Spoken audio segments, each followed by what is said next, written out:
Hello dear students, कैसे हैं आप सभी लोग। एक और बड़ी न्यूज़ के साथ मैं आज आप सभी के बीच आया हूं। 2025 की शुरुआत होते ही बहुत सारी वैकेंसीज आपको देखने को मिली हैं। अभी फिलहाल आपने करंट जो रिसेंटली वैकेंसीज देखी वो 350 वैकेंसी का बीईएल का नोटिफिकेशन था, जिसमें मैकेनिकल की 150 और 250 200 सीटें जो थी वो इलेक्ट्रॉनिक्स के लिए थी, यानी कि टोटल 350 सीटें थी। अभी तुरंत आपको एक और नोटिफिकेशन यहाँ पर मिल रहा है देखने को, वो है बहुत बड़ी पीएसयू जिसको हम बोलते हैं ओएनजीसी, यानी कि oil and natural gas company की तरफ से ये बहुत बड़ा रिक्रूटमेंट नोटिस आया है। और ये फर्स्ट टाइम ऐसा हो रहा है कि मतलब बहुत सालों में पहली बार ऐसा हो रहा है कि असिस्टेंट एग्जीक्यूटिव इंजीनियर के लिए इन्होंने सीबीटी का प्रोग्राम रखा है विदाउट गेट। वैसे नॉर्मली ये गेट से हायर करते हैं, बट कुछ वैकेंसीज इन्होंने निकाली हैं सीबीटी के थ्रू। तो करना क्या है, ओएनजीसी की ऑफिशियल वेबसाइट पर जाना है, करियर के सेक्शन में जाइएगा, रिक्रूटमेंट नोटिस मिलेगा 2025 का, आप इसको ओपन करिएगा। यहां पर आपको देखने को मिलेगा recruitment in engineering and geoscience discipline at even level through computer based test CBT. Advertisement का नंबर भी यहां पर दिया है, आप इसको क्लिक करेंगे तो यहां पर आप यहां से डिटेल्ड एडवर्टीजमेंट को डाउनलोड कर सकते हैं, देख सकते हैं, पढ़ सकते हैं। मैंने ये डाउनलोड किया है तो मैं आपको दिखा दे रहा हूं। यहां पर ओएनजीसी जो है वो रिक्रूट कर रही है असिस्टेंट एग्जीक्यूटिव इंजीनियर को अलग अलग कैटेगरी में। जैसे अगर आप यहां पर देखेंगे बेटा, तो पे स्केल ओएनजीसी का बहुत ही बढ़िया होता है, बहुत ही अच्छी पीएसयू है, मतलब one of the top 3 PSU है, बहुत अच्छी पीएसयू है। तो पे स्केल भी बहुत अच्छा है। अगर आप देखेंगे तो 1,80,000 मैक्सिमम पे स्केल है और 60,000 इसकी बेसिक पे है। तो यहां पर अगर आप देखेंगे पे लेवल और एसेंशियल क्वालिफिकेशन एंड वैकेंसीज अगर हम देख लेते हैं, तो जियो साइंस जियोलॉजी के डिसिप्लिन में जियोलॉजिस्ट की पोस्ट है, जहां पर आपको पोस्ट ग्रेजुएट डिग्री जियोलॉजी में 60% मार्क के साथ होना चाहिए, या फिर आपका एमएससी और एमटेक होना चाहिए पेट्रोलियम जियो साइंस में विद मिनिमम 60% मार्क।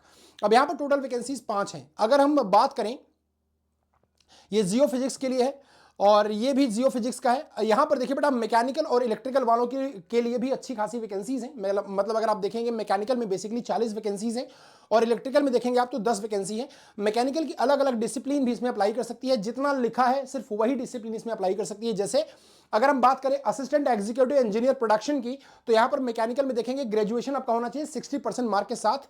और मैकेनिकल इंजीनियरिंग में टोटल जो सीटें हैं वो 11 हैं प्रोडक्शन के सेक्शन में।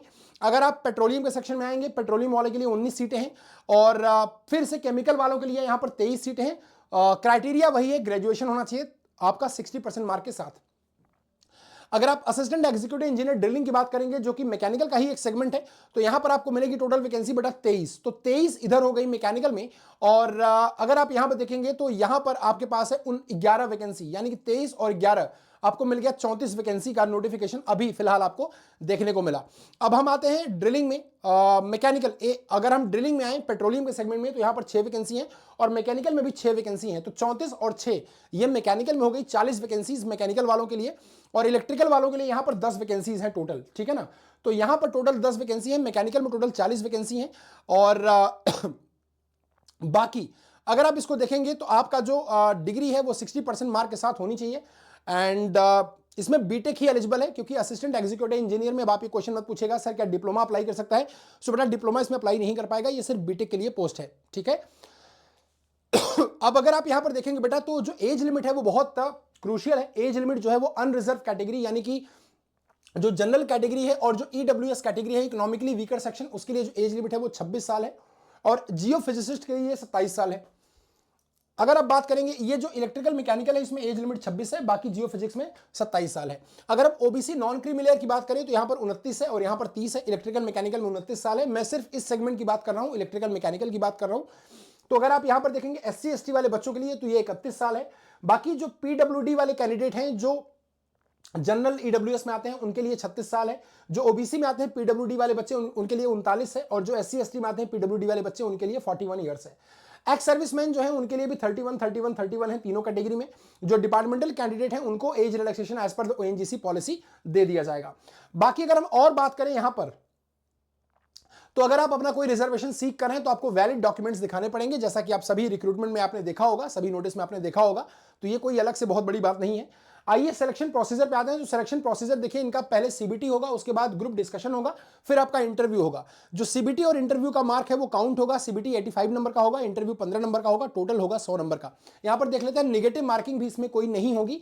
तो eligible candidate will be required to appear for CBT. अब सीबीटी आपको देना पड़ेगा, जिसमें 4 सेक्शन आपके मिलने वाले हैं, जिसमें जनरल अवेयरनेस यानी कि जीए है, आपका सब्जेक्ट होगा, जैसे मैकेनिकल के आप हैं या फिर इलेक्ट्रिकल के हैं तो आपका जो कंसर्न सब्जेक्ट है वो होगा, इंग्लिश लैंग्वेज होगा और एप्टीट्यूड टेस्ट होगा। टोटल ड्यूरेशन जो होगा वो 2 घंटे का होगा। CBT will be considered by ONGC for shortlisting the candidate in 1:5 ratio for further selection process of personal interview as per the criteria decided by the management। यानी कि जो CBT है वो इसलिए किया जाता है ताकि इंटरव्यू में बहुत ज्यादा लोग ना आए, तो 1:5 के रेशियो में ये बुलाएंगे शॉर्ट लिस्टिंग करने के लिए, ठीक है ना। Now, while shortlisting in the ratio of 1:5 in the respective categories, in case of multiple candidates secures minimum cutoff mark, अगर multiple candidate minimum cutoff mark secure करते हैं तो यहां पर एक ग्रुप डिस्कशन किया जाएगा। Shortlisted in the relaxation of the specified ratio, the shortlisted candidate will be subjected to a group discussion, ठीक है। अब यहां पर देखिए जो शॉर्टलिस्टेड कैंडिडेट है उनको ग्रुप डिस्कशन के लिए बुलाया जाएगा। द फाइनल सिलेक्शन जो होगा कैंडिडेट का वो होगा सीबीटी और इंटरव्यू के परफॉर्मेंस पर। अब यहां पर जो सीबीटी है बेटा वो 85 नंबर का है, 85 नंबर का है, और जो इंटरव्यू है वो 15 नंबर का है, यानी कि टोटल आपका 100 नंबर का है, ठीक है ना। तो यहां पर अगर आप देखेंगे तो सीबीटी में बेसिकली कोई जो फाइनलाइजेशन ऑफ मेरिट लिस्ट है वो ऑब्वियसली किस पे बनेगी। अब बोला गया कि इंटरव्यू जो कैंडिडेट इंटरव्यू में क्वालिफाई करते हैं उनको ही मेरिट लिस्ट में इंपैनल्ड किया जाएगा, यानी कि आपकी जो टोटल मेरिट लिस्ट बन रही है वो 100 में से बन रही है, तो इंटरव्यू आपको निकालना ऑब्वियसली जरूरी है। विदाउट इंटरव्यू आप क्वालिफाई नहीं कर पाएंगे। अगर आप ऐसा सोचें कि 100 नंबर में से मैंने 100 नंबर में से 85 में से मैंने 85 स्कोर कर लिया सीबीटी में और इंटरव्यू में 0 कर लूं तो क्या मैं चला जाऊंगा? नहीं, आपको इंटरव्यू क्वालिफाई करना ही पड़ेगा। अब इसके लिए अगर आप देखेंगे तो यहां पर जो कंसर्न सब्जेक्ट हैं वो mechanical, chemical, petroleum, electrical, geology, geophysics और फिजिक्स है, जिसके नंबर ऑफ क्वेश्चन 40 होंगे और जनरल अवेयरनेस के 10 क्वेश्चन होंगे, एप्टीट्यूड के 25 और इंग्लिश लैंग्वेज के 10 क्वेश्चन, जो टोटल यहां पर 85 हो जाएंगे। नेगेटिव मार्किंग यहां पर नहीं है, 2 घंटे का आपको टाइम मिलेगा, नो नेगेटिव मार्किंग यहां पर लिखा है, और 2 घंटे का टाइम ड्यूरेशन आपको सीबीटी के लिए दिया जाएगा। जो सेंटर है बेटा देखिए वो बहुत बेसिकली अगर आप देखेंगे तो सेंटर जो कहां पर पड़ रहा है वो दिल्ली में, मुंबई में, अहमदाबाद, गुवाहाटी, उदयपुर, नागपुर, बेंगलुरु, रायपुर, लखनऊ, भुवनेश्वर, कोलकाता, चेन्नई, हैदराबाद, जयपुर, मोहाली, भोपाल, एर्नाकुलम, सूरत और विशाखापट्टनम, यहां पर आपके सेंटर्स हैं एग्जामिनेशन के, ध्यान रखिएगा।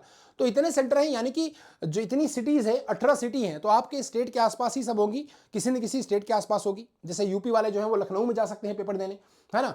तो और बहुत सारी एमपी वाले भोपाल जा सकते हैं, पंजाब वाले मोहाली जा सकते हैं, जयपुर जा सकते हैं, राजस्थान वाले, तो बहुत पास सेंटर आपको मिलेंगे, तो आप इसकी भी कोई टेंशन नहीं है, आप आराम से पेपर दे सकते हैं। बाकी अगर हम बात करें अप्लाई कैसे करना है, तो आपको जो अप्लाई करना है वो ऑब्वियसली ओएनजीसी की वेबसाइट पर जाना है, अपने फोटोग्राफ, अपने सिग्नेचर को तैयार रखिएगा। लाइक जो भी अगर आप सर्टिफिकेट क्लेम कर रहे हैं कि आप ईडब्ल्यूएस कैटेगरी से हैं तो वो भी आपको रिक्वायर्ड हो सकता है, ये सब आप देख के फॉर्म को फिलअप कर देंगे, इसमें ऐसा कोई इशू नहीं है। बाकी अगर बेटा हम यहां पर देखें तो जो रजिस्ट्रेशन चार्जेस हैं वो 1000 रुपए हैं, और SC ST PWD वाले बच्चों के लिए कोई चार्ज नहीं है। यहां पर जो जनरल, ईडब्ल्यूएस और ओबीसी कैटेगरी में आते हैं उनके लिए 1000 रुपए का फॉर्म है। फीस जो होगी वो रिफंडेबल नहीं होगी, किसी भी कंडीशन में रिफंडेबल नहीं होगी, और इसके अलावा आपको जीएसटी चार्ज भी देने पड़ सकते हैं। ऑनलाइन जो आप सबमिशन करेंगे उसका भी चार्ज आपको देना पड़ सकता है। तो ऑलमोस्ट आपको ये फॉर्म अगर 1000 रुपए का है तो जो the registration fee exclude the convenience fee and banks commission plus GST, यानी कि जो रजिस्ट्रेशन फी है ये सोलिडी ओएनजीसी का है, इस पे 18% जीएसटी मिलाकर 1180 रुपए का आपका फॉर्म हो जाएगा जीएसटी लेकर। बाकी जो बैंक वगैरह के चार्जेस हैं आप ये मानकर चलिए कि ऑलमोस्ट ये 1200 रुपए के अराउंड आपको पड़ने वाला है। तो यहां पर अगर आप देखेंगे बेटा जो इसकी स्टार्टिंग डेट है वो आज से है, 10 जनवरी से, इसकी जो फिनिशिंग डेट है वो 24 जनवरी को है, मतलब इसकी जो लास्ट डेट है, और जो सीबीटी है वो आपको 23 फरवरी को टेंटेटिव दिया गया है। तो 23 फरवरी को टेंटेटिवली ये शेड्यूल्ड है, सीबीटी आपका हो जाएगा 23 फरवरी को, और 24 तारीख को आपका जो है वो इसकी लास्ट डेट है, और 10 जनवरी से ये स्टार्टिंग हो रहा है। तो आप यहां पर जाकर फॉर्म को आराम से भर सकते हैं, इस को डाउनलोड करके, इस पीडीएफ को डाउनलोड करके आप डिटेल में आराम से पढ़ लीजिए और फिर आराम से फॉर्म को अप्लाई करिए। एक एक चीज़ों को ध्यान से पढ़ लीजिए, बाकी जितनी इंपॉर्टेंट चीज़ें थी वो मैंने आपके सभी के साथ शेयर कर दिया है। यहाँ पर मेरी डेली क्लास चलती है, अगर आप ए और जे की प्रिपरेशन कर रहे हैं तो सबसे पहले आप मेरा टेलीग्राम चैनल फॉलो कर सकते हैं, Rahul Mishra sir text book, मैं आपको दिखा देता हूँ। अभी थोड़ी देर पहले ही मैंने आपको बीईएल की वैकेंसी के बारे में भी बताया है, तो बीईएल की वैकेंसी को भी आप देख सकते हैं। देखिए यहाँ पर सुपर कोचिंग है, आप इसको ओपन करेंगे तो वीडियो के सेक्शन में बेटा जैसे आप जाएंगे, देखिए यहाँ पर आपको बीईएल का नोटिफिकेशन भी मैंने बताया है, तो आप ये भी देख सकते हैं। बीईएल में बहुत अच्छी सीट आई है, इलेक्ट्रॉनिक्स की 200 सीटें और मैकेनिकल की 150 सीटें हैं। तो जो भी वीडियो, अगर यही वीडियो मेरा चला है, इसी वीडियो के नीचे आप यहां पर जाएंगे वीडियो के सेक्शन में तो आपको मेरा टेलीग्राम चैनल मिल जाएगा, Rahul Mishra sir text book, आप इसको ज्वाइन कर लीजिएगा। बाकी एजेई मैकेनिकल पे आपको इस समय शानदार डिस्काउंट टेक्स्ट बुक दे रहा है, बहुत ही शानदार डिस्काउंट आपको मिल रहा है इस समय, जिसमें आपको एजेई मैकेनिकल का पूरा 6 महीने का कोर्स पीवाईपी बुक के साथ, यानी कि प्रीवियस ईयर पेपर का जो पैटर्न है उसके पूरे क्वेश्चन के साथ, लगभग 4000 क्वेश्चन के साथ आपको ये पीवाईपी बुक मिल रही है एब्सोल्युटली फ्री इस सब्सक्रिप्शन के साथ। यहाँ पर आप देखिए ये रेजोल्यूशन 2025 वाला सेल हम आपको दे रहे हैं, ये डिस्काउंट हम आपको दे रहे हैं। मैकेनिकल का यहाँ पर दिख रहा है आपको 55 + 30% ऑफ के साथ, लाइक ये आपको स्ट्रक्चर दिख रहा है। यहाँ पर आप पे नाउ करेंगे, प्राइसिंग के सेक्शन में अगर आप जाएंगे तो प्राइसिंग आपको दिख रही है कितना, 3815 रुपए, 3815। बट अगर आप यहां पर मेरा कोड इस्तेमाल करते हैं आर मिश्रा, तो आपको ये बहुत ज्यादा डिस्काउंट पर अवेलेबल कर दिया जाएगा। आर मिश्रा, RMISHRA, ये बहुत ज्यादा डिस्काउंट पर आपको अवेलेबल कर दिया जाएगा। तो आप यहां पर इसको मात्र 3400, मात्र आप 3542 रुपए में आप 6 महीने का AJE का सब्सक्रिप्शन ले सकते हैं, जिसमें आपको प्रीवियस ईयर पेपर की बुक भी मिलेगी, जिसमें प्रीवियस ईयर के क्वेश्चंस भी होंगे 3-4 हजार। तो आप अपनी प्रैक्टिस वहां से भी अच्छी कर सकते हैं। बाकी जाने से पहले अगर आप नए हैं तो चैनल को सब्सक्राइब करके जाइएगा, वीडियो को शेयर करके जाइएगा, और अगर वीडियो अच्छा लगा हो तो लाइक करके भी जाइएगा। Thank you so much, good day, take care, bye bye. दोनों फॉर्म जरूर भरिए, BEL और ONGC। जो भी डाउट है कॉमेंट बॉक्स में पोस्ट करिए, जैसे मैं आपको कॉमेंट देखूंगा मैं आपको जरूर रिवर्ट करूंगा। Thank you so much guys, and all the best.